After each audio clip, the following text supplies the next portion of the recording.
Bonjour à tous. Je continue à vous partager des extraits du livre du cardinal Ouellette, Mystère et sacrement de l'amour.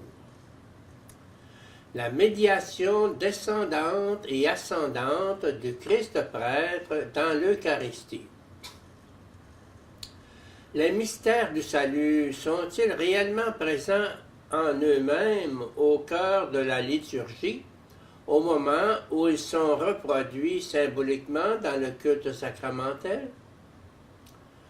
L'Eucharistie de l'Église contient non seulement des effets de la passion du Christ, mais la passion elle-même, en tant que rendue présente dans la foi de l'Église. Sans doute, lui, notre Dieu et Seigneur, allait-il s'offrir lui-même une fois pour toutes à Dieu, le Père, sur l'autel de la croix par sa mort, Hébreux 7, 27, afin de réaliser pour eux, là même, une rédemption éternelle.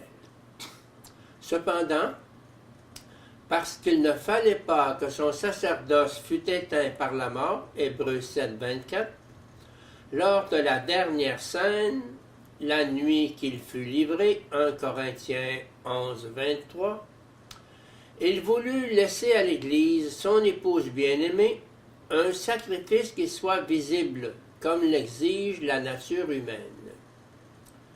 Par là serait représenté le sacrifice sanglant qui devait s'accomplir une fois pour toutes sur la croix.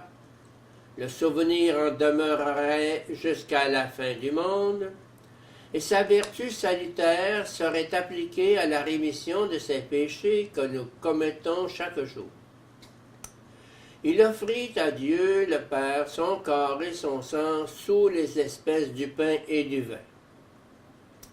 Se déclarant établi prêtre pour toujours selon l'ordre de Melchisédek, psaume 114, Hébreux 5, 6, 7, 17, il offrit à Dieu le Père son corps et son sang sous les espèces du pain et du vin.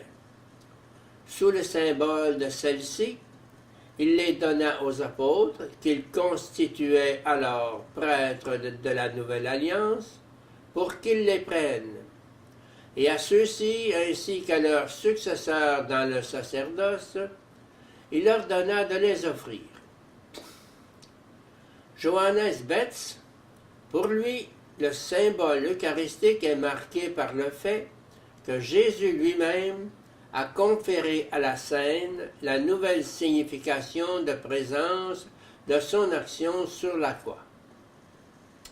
Ce qui est rendu présent dans les sacrements de l'Église, c'est cette vivante dialectique d'amour entre le Fils qui, dans l'Esprit éternel, Hébreux 9, 14, ne cesse de se donner en donnant son esprit au Père et aux hommes, et le Père qui, en raison de son obéissance d'amour, Hébreux 5, 7, ne cesse de l'exaucer en le transfigurant d'esprit, en lui rendant l'esprit.